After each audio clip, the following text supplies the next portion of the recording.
पिछले हिस्से में देखा, नीमगाम के एक साधारण खेत में फरिश को एक चमकती सुनहरी बोतल मिली जिसने उसकी जिंदगी को हमेशा के लिए बदल दिया। उस बोतल में कैद थी सायरा, एक प्राचीन जिन्न जिसकी शक्तियां आसमान को छू सकती थीं।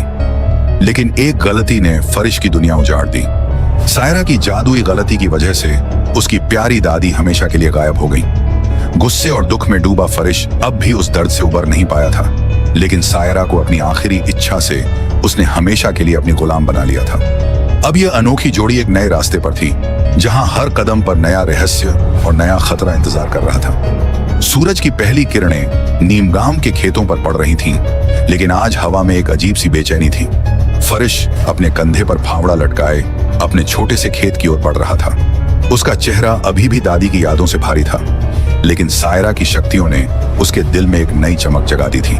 खेत के किनारे पहुंचते ही उसकी सांसें थम गईं। जहां कल तक उसकी फसल हरी भरी लहलहा रही थी, वहां आज पौधे मुरझाए हुए थे, जैसे किसी ने उनकी जिंदगी ही चुरा ली हो।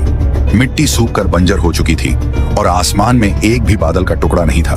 फरिश का दिल धक से रह गया। उसने अपने चारों ओर देखा। गांव की शांति अब उसे काटने को दौड़ रही थी। उसने अपनी जेब से वह सुनहरी बोतल निकाली जिसकी चमक सूरज को भी मात दे रही थी।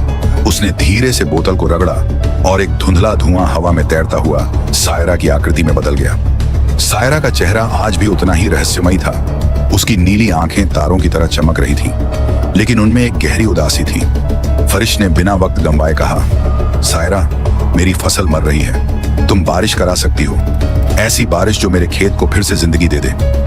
सायरा ने हल्के से मुस्कुराया, जैसे वह फरिश की मासूमियत को समझ रही हो।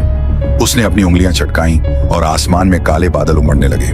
पलक झपकते ही बारिश की बूंदें खेतों पर गिरने लगीं। पहले हल्की हल्की, फिर तेज और फिर एक मूसलाधार तूफान। पानी की बूंदें मिट्टी में समा रही थीं और मुरझाए पौधे धीरे धीरे अपनी गर्दन उठाने लगे। फरिश का चेहरा खुशी से चमक उठा। वह खेत के बीचों बीच खड़ा हो गया, अपने हाथ फैलाए और बारिश की ठंडी बूंदों को अपने चेहरे पर महसूस करने लगा। उसका दिल जोर जोर से धड़क रहा था, जैसे यह बारिश सिर्फ खेतों को नहीं बल्कि उसकी रूह को भी सींच रही हो। सायरा हवा में तैर रही थी। उसका रेशमी लिबास बारिश में भीगकर चमक रहा था। फरिश ने उसे देखा और हंसते हुए इशारा किया कि वह भी बारिश में आए। सायरा ने पहले तो हिचकिचाया, लेकिन फिर वह खेत की कीचड़ में उतर आई। बारिश की बूंदें उसके चेहरे पर गिर रही थीं और उसकी नीली त्वचा सूरज की किरणों की तरह चमक रही थी। फरिश ने उसका हाथ पकड़ा और दोनों हंसते हुए खेत में नाचने लगे।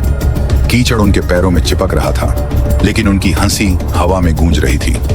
फरिश ने सायरा को अपनी ओर खींचा और दोनों बारिश की लय में झूमने लगे। सायरा की आंखें फरिश के चेहरे पर टिकी थीं और फरिश का दिल पहली बार इतना हल्का महसूस कर रहा था। बारिश की ठंडक में उनके बीच एक गर्मजोशी पनप रही थी। फरिश ने सायरा के गीले बालों को धीरे से छुआ और सायरा ने उसका हाथ थाम लिया। उनकी नजरें मिली और एक पल के लिए समय ठहर गया। सायरा का रेशमी लिबास उसके शरीर से चिपक गया था और फरिश की आंखें उसकी ओर से हट नहीं रही थीं। बारिश की बूंदें उनके चेहरों पर गिर रही थीं और दोनों के बीच एक अनकहा रिश्ता जन्म ले रहा था। फरिश ने सायरा को अपनी बाहों में खींच लिया और दोनों बारिश में एक दूसरे के करीब आ गए। यह नजारा न तो जादू था, न ही जिन्न की शक्ति, बल्कि दो दिलों का एक ऐसा मिलन था जो बारिश की बूंदों में और गहरा हो रहा था। सायरा की सांसें फरिश के चेहरे पर महसूस हो रही थीं और फरिश का दिल जोर जोर से धड़क रहा था। यह पल उनके लिए अनमोल था, जैसे बारिश ने उनकी दुनिया को एक नया रंग दे दिया। लेकिन यह खुशी ज्यादा देर नहीं टिकी। बारिश अब इतनी तेज हो गई कि खेतों में पानी भरने लगा। फरिश की फसल जो अभी अभी जिंदगी पा रही थी, अब पानी की लहरों में डूबने लगी। पौधे कीचड़ में डूब रहे थे और खेत एक तालाब में बदल गया था। फरिश का चेहरा पीला पड़ गया। उसने सायरा की ओर देखा और चिल्लाया कि बारिश को तुरंत बंद कर दे। सायरा ने अपनी उंगलियां चटकाईं और बादल छट गए। आसमान फिर से साफ हो गया, लेकिन खेत का नजारा दिल दहलाने वाला था। फरिश की मेहनत से उगाई गई फसल अब कीचड़ में दब चुकी थी। वह अपने घुटनों पर बैठ गया, अपने सिर को हाथों में थाम लिया और फूट फूट कर रोने लगा। उसके आंसू बारिश की बूंदों से भी भारी थे और उसका दिल टूट रहा था। सायरा ने फरिश को रोते देखा और धीरे से उसके पास आई। उसकी आवाज में एक गहरी कोमलता थी, लेकिन उसमें एक ऐसी ताकत थी जो पहाड़ों को हिला सकती थी। उसने कहा कि फरिश को ऐसी छोटी बातों पर रोना नहीं चाहिए। वह एक ऐसी जिन्न थी जिसकी शक्तियां दुनिया की हर मुश्किल को मिटा सकती थी। उसने फरिश को अपनी ओर देखने को कहा और फिर से अपनी उंगलियां चटकाईं। एक चमकदार रोशनी हवा में फैली, जैसे सूरज अंधेरे को चीर रहा हो। खेत का पानी पलक झपकते सूख गया और मुरझाए पौधे फिर से हरे भरे हो गए। फरिश की आंखें आश्चर्य से फैल गईं। वह दौड़कर अपनी फसल के पास गया और पौधों को छूकर देखा।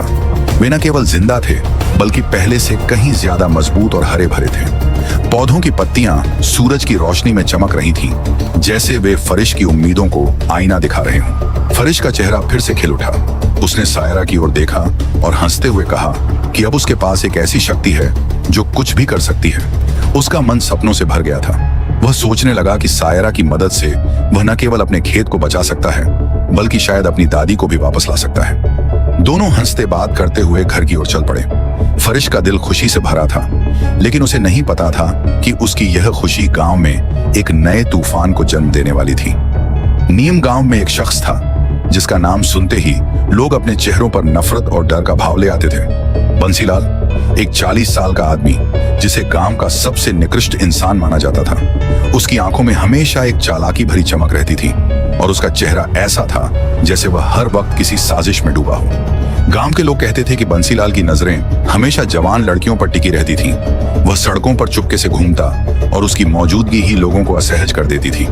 वह कभी किसी से सीधे मुंह बात नहीं करता था और उसकी हंसी में एक खौफनाक खनक थी।